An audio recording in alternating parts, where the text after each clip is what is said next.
The sun was burning like fire over Lagos. The streets were full of noise cars honking, sellers shouting, people moving fast. But inside this busy world walked a man called Tund, and his heart was full of anger. Life had been very hard for Tund. He had no job, no money, no food in his stomach, was tired of begging and tired of waiting for a miracle. Every day he walked from street to street looking for work, but no one wanted him. People looked at him like he was nothing.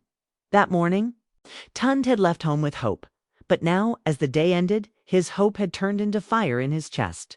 His clothes were dirty, his shoes had holes, and hunger was eating his belly like a wild dog. Why is life so wicked? He thought as he walked along the road.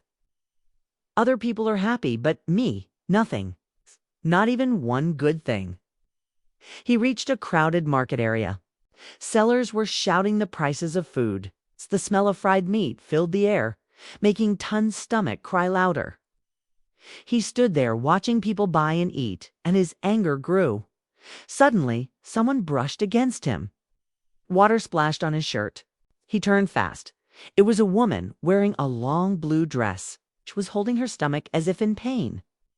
Her steps were slow, her face pale. "Are you blind?" Tund shouted, his voice sharp like a knife. The woman stopped and looked at him with tired eyes. "Sorry," she whispered softly, almost like a cry. She tried to walk away, but Tund's anger was too big. All the pain in his life, all the hunger, all the shame, it exploded like thunder inside him. He stepped in front of her and blocked her way. "When someone spoils your clothes, they should say, 'Sorry' properly," he barked. The woman looked at him, her hands still on her belly. "Please," she said, her voice weak. "I am not feeling well. Let me go." But Tund didn't hear her words. He only heard the voice of his own pain. People were now turning to look at them. Tund's face became dark like a storm. In a moment of madness, he raised his hand and slapped. The sound was loud like a drum. The woman fell to the ground, holding her stomach tight. She gave a small cry of pain that broke the air.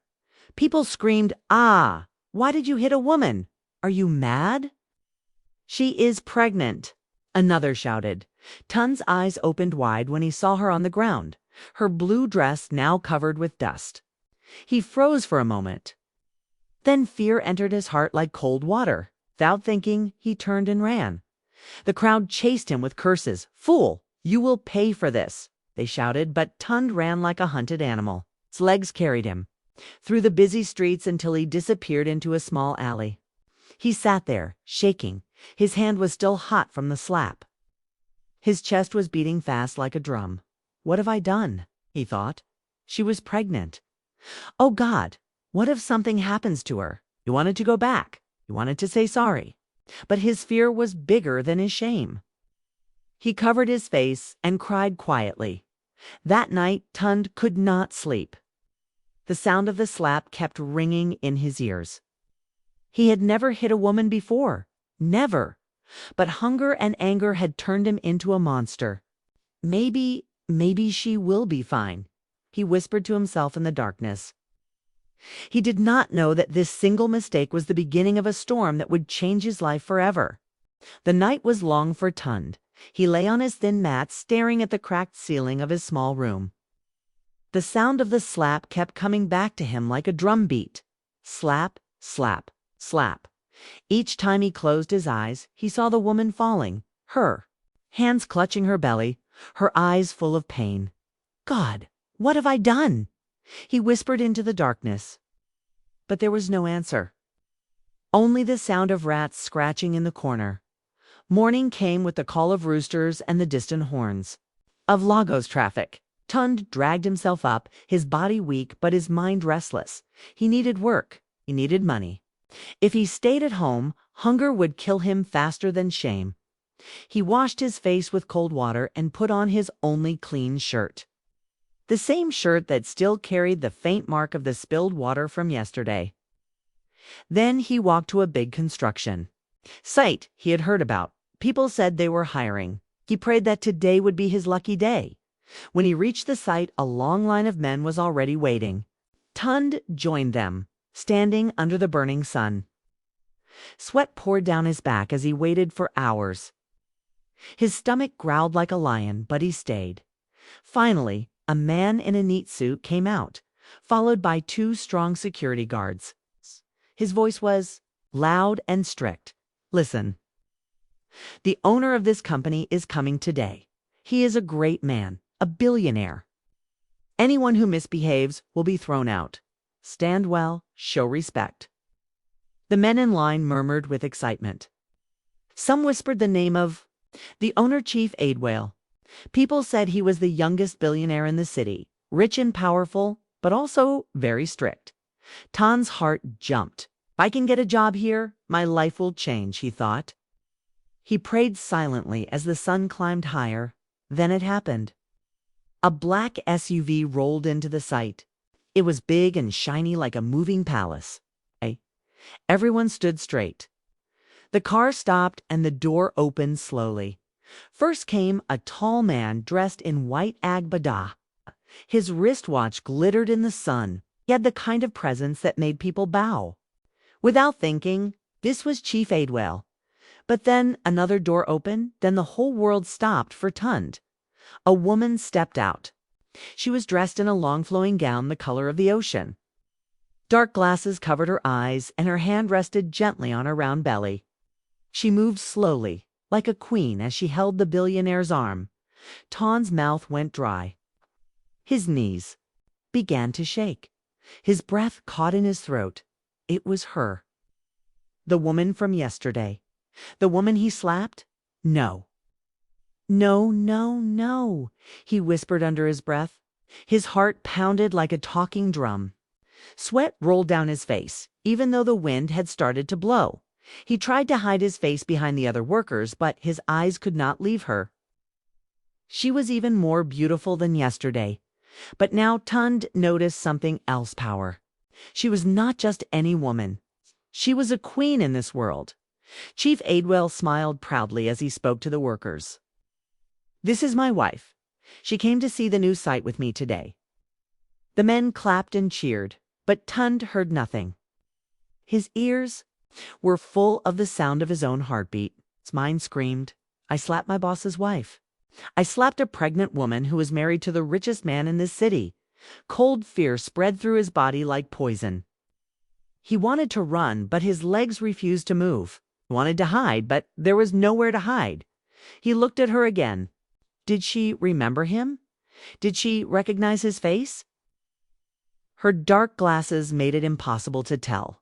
Tund stood like a tree in a storm, praying to every god he knew. But deep inside he knew the truth. This was not the end. This was only the beginning of his biggest nightmare. Tund could not breathe. His eyes stayed fixed on the woman as she walked with slow steps beside Chief Aidwale. Every beat of his heart felt like thunder in his chest. The billionaire's voice was strong as he spoke to the workers. "This site will become the biggest shopping mall in the city. Work hard and you will be rewarded." The men clapped and shouted praises, but Tund heard nothing. His head was full of fear. Sweat ran down his back like rain, and his hands shook so much. He had to hide them behind him, he thought. "She will not see me. There are too many people here. I can finish today and never come back." He kept his head down like a man hiding from the sun, but fate does not forget. Hours later, Tund carried a heavy bag of cement across the yard. His mind was still lost in fear when his foot slipped. Thud! The bag tore open, and white dust flew into the air like smoke. Tund fell hard on the ground, just a few steps away from where the billionaire and his wife stood. The sound made Chief Aidwale turn quickly, stepped forward, his face sharp. "Are you blind? Watch where you walk." Tund scrambled to his knees, his eyes on the ground. "I am sorry, sir," he whispered, his voice shaking. But then the woman spoke. Her voice was soft, but it cut through the noise like a knife. "Wait," she said. "I know this man." The whole site went silent.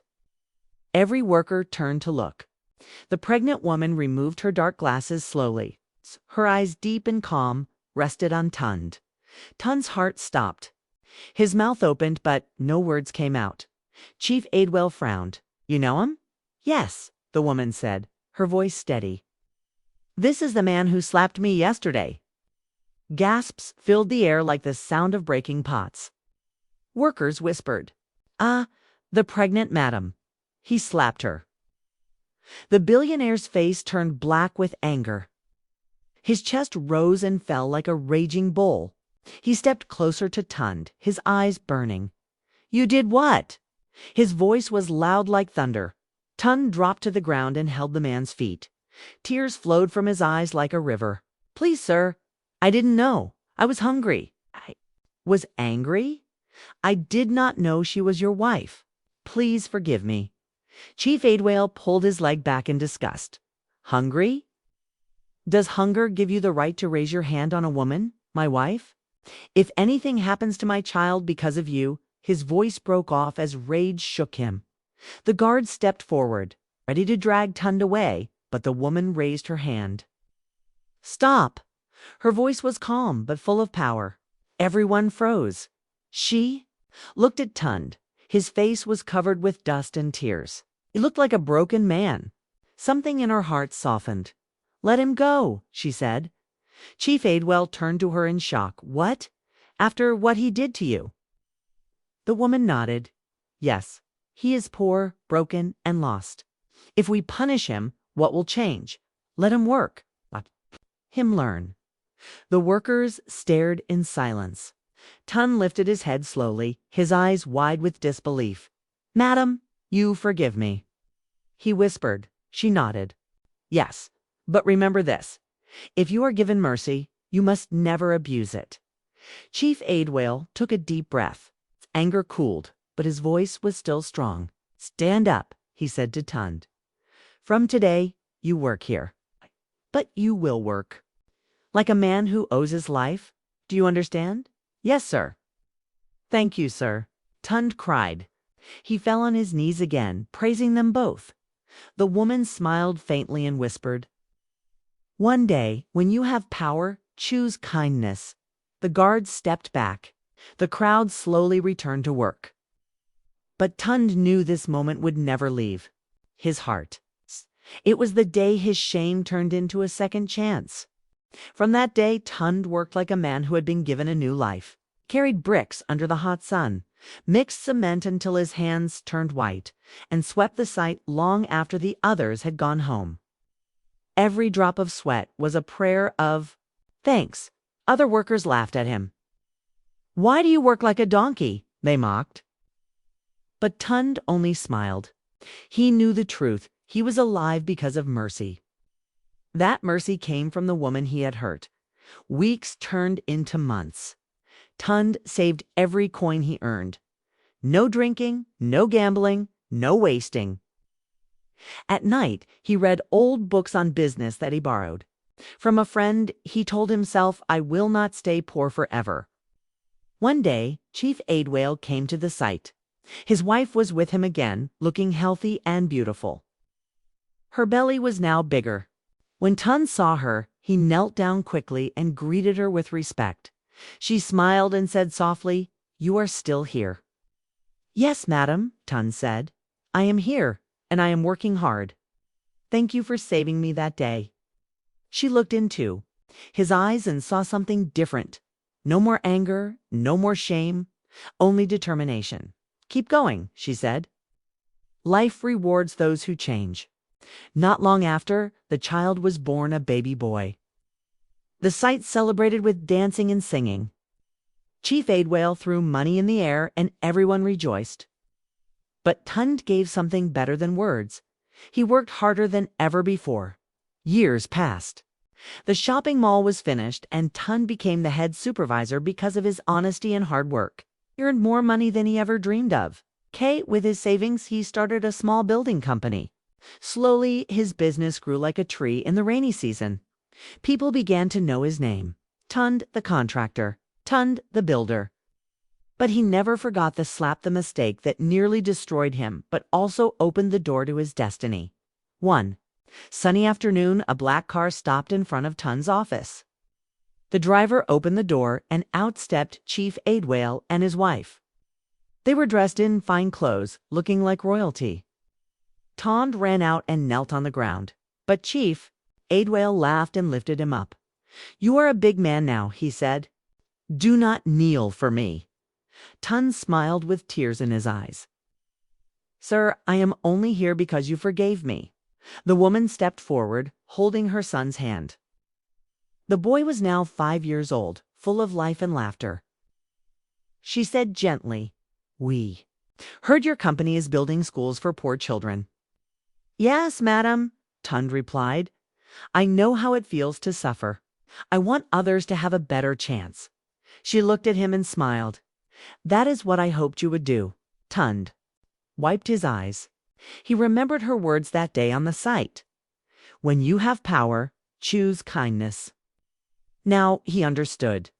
Before they left, the woman placed something in his hand. It was a gold wristwatch, the same kind Chief Aidwale wore. "This is for you," she said.